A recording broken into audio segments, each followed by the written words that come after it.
Hey, how you doing? It's Clayton here from howtodrawcomics.net and welcome to another video demonstration. Here we are continuing on with the Boarork the Brute illustration that I had been posting up in a series for a little while there, but I fell off the wagon a little bit with these YouTube videos, unfortunately, and it has been a while since I put one out. So this is the final part of that series. We're going to wrap this illustration up, and primarily what we'll be focused on here, now that we've finished Boarork the Brute himself and the orc fiends he has decapitated, we're going to be focused on the background. And you can see me here just roughly sketching in where the shadows are going to fall on those mountains in the background. And this is by no means the final line work for the background just yet. I'm trying to figure out, compositionally speaking, where those shadows need to fall around that mountain to frame the main centerpiece, which is the characters themselves, in a complementary way. I want to make sure that when the viewer looks at this illustration, their attention first and foremost is drawn straight to Boarork the Brute and the orcs. I mean, if I was to have to pick who out of the orcs and Boarork the Brute the audience should be most attentive to, it would be Boarork himself. So you can see here that I'm just trying to create this kind of rock texture throughout the mountain range there. And the great thing about cliff type textures or rock type textures, really organic materials in general, the great thing about them is you can kind of make them up as you go. You don't really have to stick to any set series of rules to get a good looking background happening, especially in a natural looking environment such as this. Within an interior environment, that's a little bit different, or a man-made environment such as a cityscape. Well, then you're dealing with background elements that do need to look as though they are conforming to some sense of perspective. But here you can really use your eye to figure out whether everything is visually balanced correctly. Now, you don't want to overdo it, and you do want to try to make sure that you're keeping in mind the direction of the primary light source at all times, as it projects down onto your background elements. In this case, that would be the mountains in the far background there, and later on it'll also be the rocks and the cliff type materials that we're looking at as a platform that Boarork is standing on, and the orcs as well. And that'll entail much more detail just because it is sitting closer to us in the shot, and anything which is sitting right up in front of us is going to have a higher resolution of detail. That's just kind of the way it works, and you do want it to work in that way, because if we were to pack on the same level of detail into the background, the far background elements, well, what would that do? Instead of pushing it back like it should be pushed back, it'd bring it forward, because the detail would draw more attention to it. So we don't want that. And in fact, you can see me here, as much as I am laying in these shadows throughout the mountain, I'm also taking a few of them out. So as I lay them in, I'm looking at whether or not they're working. Sometimes they are, and sometimes they're just not. As I've said before throughout these demonstrations, I am somewhat of an experimenter when it comes to my comic book illustrations and the approach that I usually take for them. I like to see, or I like to have a go. I don't like to fear trying something new, because it could very well work. I don't know how everything's going to play out a lot of the time. Sometimes it works out great, sometimes it doesn't. Yes, I have a certain amount of predictability as to how everything will pan out in the end, just based upon my knowledge in the fundamentals of drawing, figure drawing, composition, proportions, anatomy, etc., etc. You know, all the tools that we use to construct the fundamental structure of an illustration from the get-go. But after that, there is a certain amount of creativity that needs to come into it. You do need to use your own artistic intuition and develop that eye for what will look good and what won't look good, to be able to know when to take out the things that aren't working and when to keep those elements that are. So now I'm working on the forthcoming mountainside elements in the foreground here. And you can see once more that they are sitting quite close to us. And what I'm trying to capture is the flow of the stone as it encompasses the major form that it's following. So what I mean by that is on the top of this cliff edge that Boarork is standing on, you can see that it's kind of flattened out. The rock formation and the way in which it flows is significantly different to the way it flows around the wall of that cliff, or the walls rather of that cliff, the sides of it. And it's important to make these distinctions because it makes it appear more natural. It is something that you would see in reality if you were to use observational reference material to do this up. And I might have been, indeed, a lot of the time when I am constructing a complex illustration such as this. I like to ensure that I am visually informed when it comes to the things that I'm supposed to be depicting in a visual medium. And there needs to be a certain amount of accuracy there.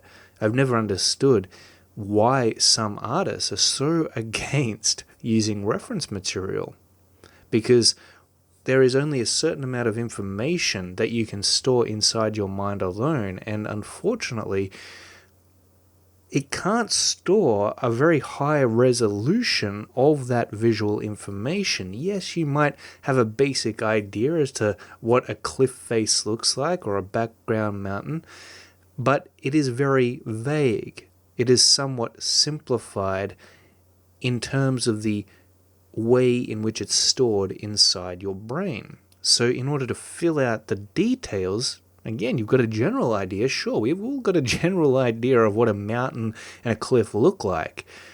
But in order to fill out the details, those rock textures and the formations that come about depending on the landscape, you do want to make sure that you've taken some time to jump online onto Google. It doesn't take a whole lot. It's very, very easy these days, especially, to find reference material that is going to serve you as an artist to create more accuracy within your illustrations.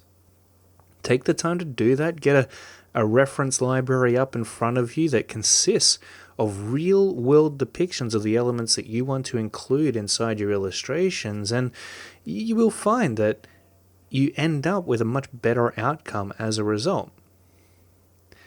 I really love this process, by the way. You can see that I'm working in essentially just black and white here, using the pencil tool and the eraser tool alike to create these black and white clumps of shape that help to describe the rock formation of the cliff.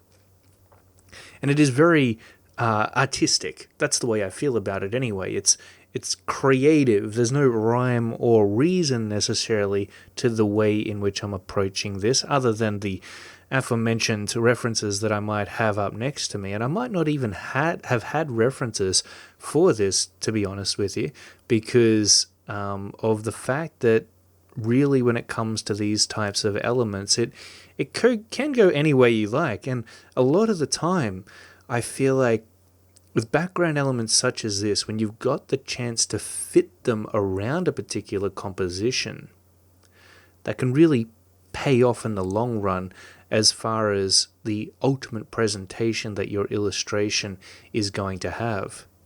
And you can see here how I have placed those background mountains around the top of the headless orcs in order to frame them. You can see the platform that I've created in service of Boarork the Brute. It is shaped and structured precisely to play the role of a platform, to give Boarork something to stand on. The environment itself is built around these characters. They come first, and then the environment, not the other way around. And you can really get away with that when it comes to these natural-looking environments, as I said. It's clearing my throat there. As you can see, I'm now adding in some rendering to those background mountains and also some clouds in the sky, just to give a sense of life, not just to the characters, but also the world that they inhabit. What this does is it makes for a much more engaging piece altogether. It draws the audience in. It makes them feel like they're part of that world, and it's easy for them to get into it. It's easy for them to let go of reality and just sink into this hypnotic trance that has come about due to the presentation of your illustration. One thing I love about the work of Frank Frazetta, which isn't unlike my Boarork the Brute illustration here, he very often liked to work within the fantasy genre. One thing I always loved about his illustrations is being able to sit back and just look at them, just take them in for an amount of time that you're not even aware of. You're not really gauging how much time you're spending looking at these pieces. And that's why I say that they're hypnotic, they're trance-like in a way. And when you can create an illustration that brings that about, that manifests that type of experience, I find that is one of the most amazing things that you can give to your audience. It truly, really is a gift. And for me, it's the whole purpose of being an illustrator in the first place, is to give my audience some level of engaging visual experience that they can really be a part of, that they can really be connected with. So now I'm just preparing myself, because what I'm going to do next up is attempt to ink this entire background. Rather, I'm attempting to place in the final line work, which may as well be inks at this point because it is so clean and polished. But you can see that I'm going through here, and I'm just going over the top of that very rough rendition of the cliff face that I was drawing the shadows and the highlights in on before in order to describe the shapes that you're seeing it take on. And I know what areas are going to be just pure black. And I know what parts of it may be rendered or lit. And I find that when you've got a nice prominent contrast between the black and white values inside a comic book illustration, it is very impactful on a visual level. It seems to catch your eye straight away, and you want to stay with it, like it holds your attention. So I really have tried to do that. You can see that a majority of the top of the cliff face here that Boarork the Brute is standing on, along with the orcs, is lit. There's a bit of shadow there, especially around the protrusions that are coming out of that flat surface on the top there, but for the most part, it is completely lit. And what that does is it contrasts beautifully with the shadowed areas of those rock formations and really highlights the path, the visual path that our eye travels upon as it's led up along that curved track that the orcs are walking up and to Boarork the Brute, where our eye is literally led to him. And it's thanks to the cliff formation that he's standing upon. Now, that's not the only element at play. You want to use as many elements throughout your illustration in order to draw the viewer's attention to precisely what they should be looking at. But still, this is indeed one of those elements, and that's what composition is really all about. It's about directing the eye, framing things in a certain way, not only to create an aesthetically pleasing piece at the end of the day, but also to emphasize the key elements that we want people to pay attention to. As I outline each of the lit and shadowed areas throughout the cliff formation, I'm trying to capture an interesting, sharp, solid-looking shape. And then, once I've done that for the shadows, once I've outlined them, I'll simply fill them in. And that's pretty easy to do. I'm just using the pencil tool here, making sure that I keep inside the lines, maintaining that crisp shape that I outlined in preparation for those shadows. It takes a little bit of time. You can see that as we venture down into the base of the cliff edge that Boarork is standing on, we have an increasingly complex transition from light to dark shapes. Eventually it will get into much larger portions of that cliff being completely covered in shadow, such as right here, but it is important to make sure that as the shadow fill is placed in, it does surround those smaller areas that are supposed to be lit to create the suggested texture and the suggested materials that allow us to represent this cliff as a cliff. We want it to look rocky. We want it to look as though it's made of stone, this rough surface material. We want the bumps and the dips to be there, and the shadows that we're placing in with basically just black and white values giving us this visual information alone allow us to be able to do that.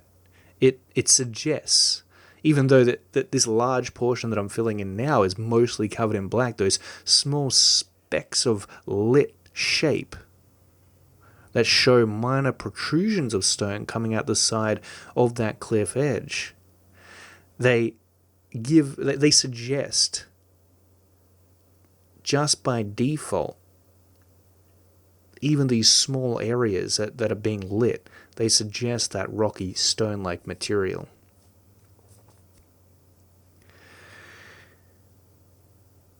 And I enjoy that. I really like the idea of using different values, playing them off of one another to suggest various aspects of the illustration. It takes time to create an eye in order, like for yourself as an artist, to be able to get those balances just right. And it really is something that you develop through practice and experience and dedication to your craft. That's what helps you to develop these things that can't necessarily be taught through technique or method. Unfortunately, even though I wish that was the case, and you know me, I love teaching people this stuff. I give them as much as I possibly can. But then after that, what's required of you as an artist is not only to put all that into action, but to figure out how it relates with you and the way that you naturally, intuitively like to work.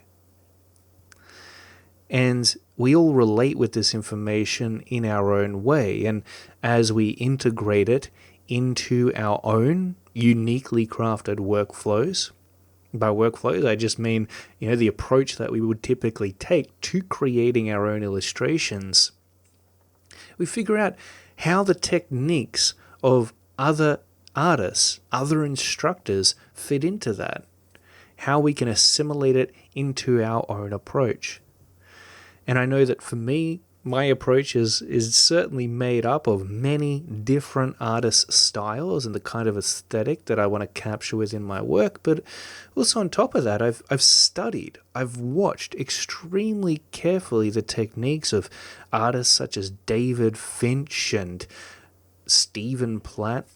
I remember I went through their entire tutorial series on the Gnomon Workshop, and that really impacted me in a big way. It was an eye-opening experience. I remember my art taking a massive jump in quality when I started to watch through the eyes of these artists how they constructed their work.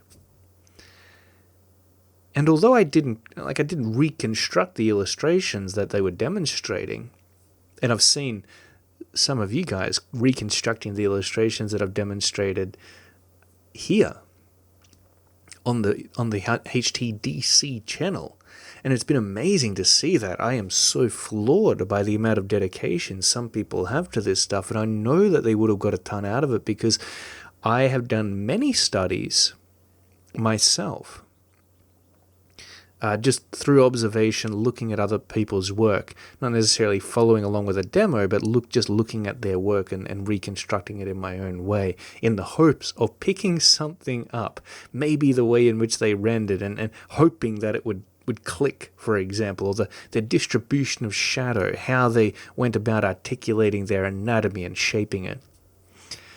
You know, all of this stuff, it gets me so buzzed. But just watching these artists at work inspired me. It made the things that books couldn't give me or properly explain to me click inside my own mind. And all of a sudden, all that information that I'd studied over the years made sense because I was seeing it applied. I've realized over the years I'm very much a doing person. My friends, they're really into board games. And unfortunately, when I see them on the weekend, I'm not into board games. I just want to relax, let my mind rest, but they love playing these board games. And whenever we're learning a new board game, which they have a huge amount of board games that we can choose from. I mean, their shelves are filled with them, right? And whenever they get a new one and they're explaining the rules and they're excited to play it, I tune out. I can't comprehend the instructions or the guide, the booklet that they're reading from. I really have to just get into playing the game and learn as I go.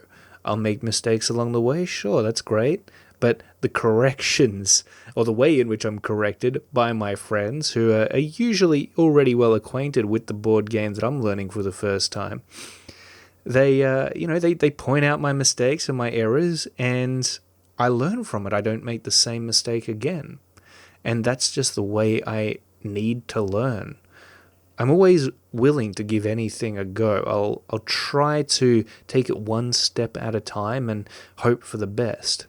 But if it doesn't pan out perfectly the first time, there's going to be bumps along the way, of course. I certainly don't expect it to be smooth sailing all the way through. Never, not with anything I'm learning for the first time.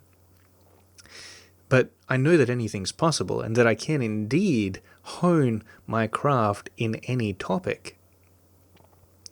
It's just a matter of time and a matter of practice and dedication. And that's why I always say with comic book illustration, because it is such a long and tedious journey to get a handle on it and to become confident with it.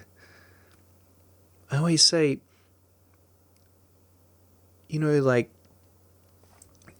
remember that it's a passion at the end of the day. If you don't have that passion there, if you don't get excited to draw just for the sake of drawing, for that process and going through it, if you don't get energy from it, if you're just waiting for the illustration to end and you're conscious of how long it's taking you, then it's going to be very difficult to improve because you're not going to enjoy that experience. You know that you're meant to be, that you're destined to be a comic book artist or any artist. whether it be in illustration or, storyboarding, concept art, comic book art, making movies, making music, making stories, whatever it is, you know that you're supposed to be doing it when time is just, it's meaningless. Like the hours are just slipping away unnoticed for you as you work on that project that you're passionate about. And all the mistakes that you make or the hurdles that you run into are this challenge that you find to be, you've got to solve it like relentlessly, no matter how difficult it is to surpass. Whatever challenge it is that you're stuck upon, you will relentlessly try to solve it and to get past it. And that's the true key to being successful in any art form, is to just love it. Love it so much that you'll do whatever it takes to get good at it. You've got to be obsessed with it. And I truly do mean that. You're just hearing this advice as words right now, but it's much more of a feeling. Like you really have to feel this and experience it as you're traveling along that journey. It's not just about the destination. It's not about the end result. If you're always waiting to be fulfilled after you've reached the end result and you're really just grinding through the process and, waiting for it to be over, then you've got to pick something else, because that's just not going to be an enjoyable ambition for you to follow. You're supposed to be doing something else. There is something out there that will not feel like a tedious task for you. Back to the illustration at hand, you can see that I've filled in the shadows, I've placed in the main outlines, and now I'm adding in some material texture to the top of the cliff edge that Boarork the Brute is standing upon. And these are just very quick, squiggly, little thin lines that are running along the shapes that I've already hinted toward visually with those shadows. And it almost gives the lit areas of this cliff, those bits of rock that are protruding out of the shadow, a sense of solidarity, a sense of thickness. We are rendering their form here, but in a subtle way. Now, the last thing you want to do is just pack in the crosshatches on an element such as this. And this is what I mean, like the approach that you take to rendering anything, whatever subject matter it is you're working on within your illustration. You want to make sure that you're approaching the rendering process in the correct way. It's different rendering the form of a character's anatomy than it is to rendering out a rock texture or a wood texture or or foliage, for example. You really have to consider whether or not crosshatches are going to be the right move there, because sometimes they're not. Sometimes you'll want to just keep it real simple, something like this. And I have studied many other comic book artists as far as the way in which they choose to render out the environmental elements within their comic book illustrations, because I do find that not one shoe fits all when it comes to this stuff. Everybody has their own approach and their own influences as well that they've learned from, that they pick things up from. It's always this, I don't know if amalgamation, okay, that's just, I'm not going to use that word, whatever word I was trying to get out of my mouth then, but it's this synergy, I guess, of influence of yourself, your own ideal approach that you like to take to this stuff. It is a synergy of the technique or techniques that you've learned, the fundamentals that everything is built upon, all of this stuff, it comes together. And I believe ultimately creates your style. That's what I think a style consists of. It's not this mysterious, magical, enlightened sense of creativity and technique that you come up with on your own. No. It is instead something which is derived and grown from the influences around you and the sources of information and learning that you have taken on board and that you have assimilated into the act of creation, into your approach, into your method. And your method will change over time, make no mistake. You'll learn better, more effective ways of doing things, of course you will. And some approaches that you have taken for years within your art will just get old. As an example, you'll just get sick of working that way and you'll feel the urge to try something new. Even an artist such as myself who loves doing the same thing over and over again, I have no problem with that to a point. But there does always come that point where I'm like, hey, you know what? I want to try something new. You know, I see an artist who is maybe a little bit more stylized and less realistic than the kind of art I would typically create. And I take elements from that. You know, artists like Michael Turner or Joe Mad. You know, I really love the way these guys create very complex looking illustrations in an extremely stylized and simplified way. There's just so much energy within their work as a result. The way in which they depict and interpret the anatomy of their characters with such strength and consolidation. You know, it's amazing to see everybody else's, every other artist's model of reality within their work as they express it through themselves. And your style and the subject matter that you typically like to draw, it says a lot about you. That's what's really cool about art and creativity in general. It's not like most people are able to work in a career where they get to express themselves in that way.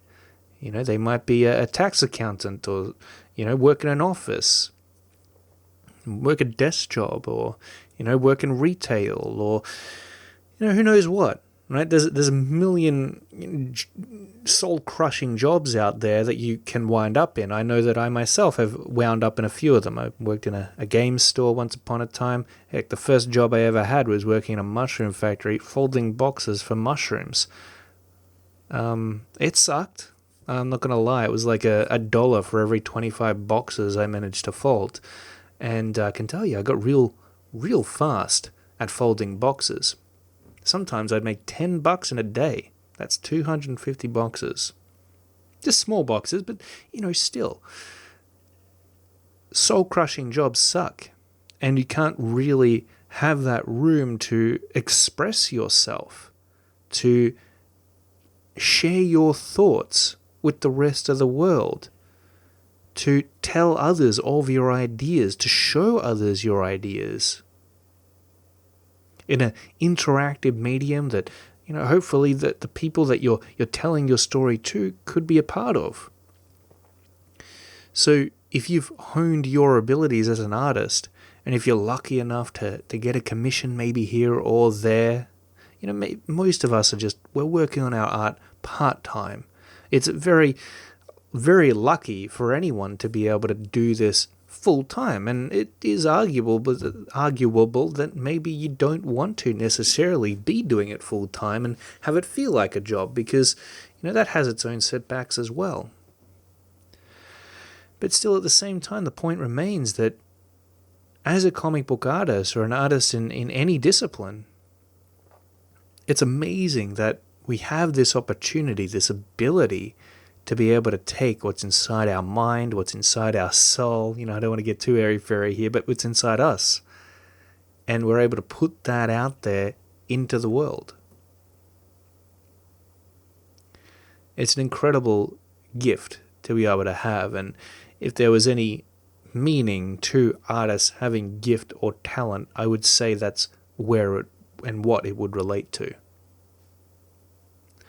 So you can see that I placed in some very sketchy looking lines across the top of the cliff face here. Scribbling them in there, what you'll also maybe pick up on is that as the surface, the top of the cliff face, transitions from the middle ground, where Boarork is standing, into the foreground in front of us, the closest point to which that path is traveling to us, what you'll see is an increase of detail, an increase of rendering. And as a result, what ends up happening is there's a subtly darker tone that comes about, bringing the front or the front area of that cliff face, as it relates to us, further forward. It makes it pop a little bit more and gives the rest of this scene additional depth. Of course, as that path leads up to Boarork the Brute, it ends up getting lighter. And as we already mentioned, these background mountains here, for example, the lighter an object gets, the less detail it has, the further back it's going to appear.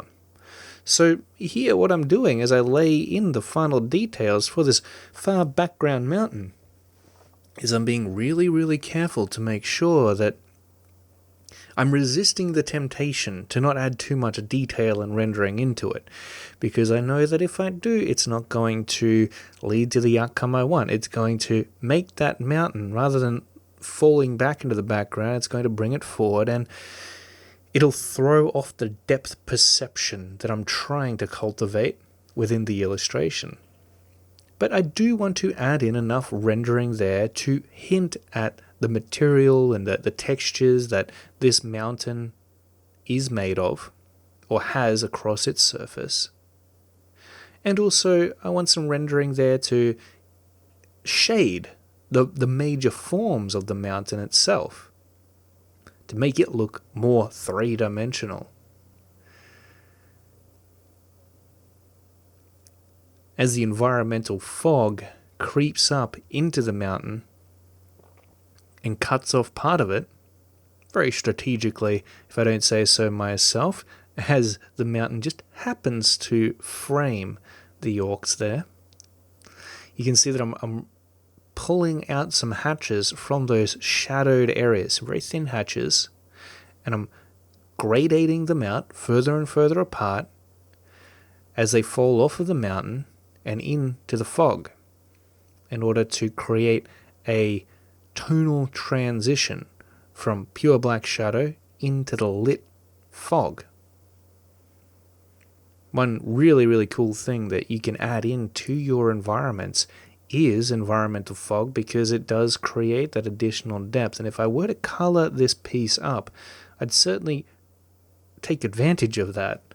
And I often do with my digital paintings. I'm not sure if you would have seen them before. There have been a few that I've uploaded here to the channel, but I always like to add in the environmental fog. I find that it's incredibly useful for just pulling out the environment, stretching it out to give it this wonderful sense of space. It's almost like as you're looking at the image, there's this entire three-dimensional world there right in front of you. And you notice the effect almost immediately. So now I'm going over the top of these clouds, trying to make sure that the main contours that are defining them have a nice, slick, curvaceous flow to them. I want to capture some energy within them. Then I'm just adding in some additional details to Boarork's back leg, which I believe I forgot about. sometimes, especially with a large illustration such as this, there are particular portions of it that I may forget to completely finish, unfortunately. It happens sometimes. And now we're attending to his sword. Now, for a long time, I really didn't know how to illustrate swords, funnily enough, in a comic book medium. I didn't know how to depict them. I didn't know what the best approach was. I remember David Finch, the DC comic book artist, working on Wonder Woman at one point, and I observed the way in which he illustrated Wonder Woman's sword very, very closely. And I took note of the amount of texture that he placed in, where he placed shadows, where he didn't, and the way in which he made the sword, just through black and white line work alone, appear as though it was metal. So I'm adding in some rendering. I know that the blade and the way in which it's shaped on the bottom side of it should appear darker. In a metal reflective material such as this, I want to suggest a mirror-like effect. So the way in which I'll approach it is I'll go ahead and I'll make the hatches travel along the underside edge of the sword toward the middle of it, but then I'll try to lighten them up as we get to the outer edge.